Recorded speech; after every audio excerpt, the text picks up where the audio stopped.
Ni kundi la namna gani ukilitizama?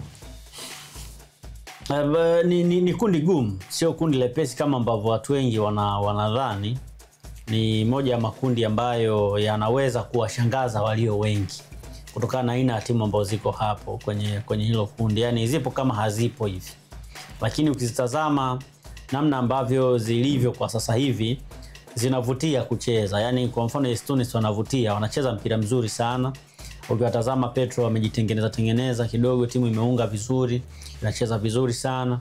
Itazame Simba Sports Club bado inajitafuta, inajiunga bado haijakaa vizuri sana, lakini walau ukiangalia natazamika. Itazame mwingine ni Stade Malien ambaye ndio kibonde wa kundi by the way.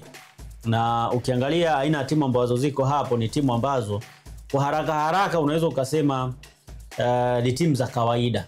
Kwa sababu Tunis ni moja ya timu ambazo zinacheza sana open football Lakini kama unakumbuka ni moja ya timu ambazo zimewasumbua sana Mamelodi Sundowns kwenye miaka hivi karibuni, lakini pia ukiangalia kwenye hii miaka ya hivi karibuni moja ya timu ambazo kufika nusu finali imekuwa jambo la kawaida na kutoa maubingwa pia. Ukumbuke pia ni miongoni mwa zile timu ambazo zimetoa ubingwa mara nyingi.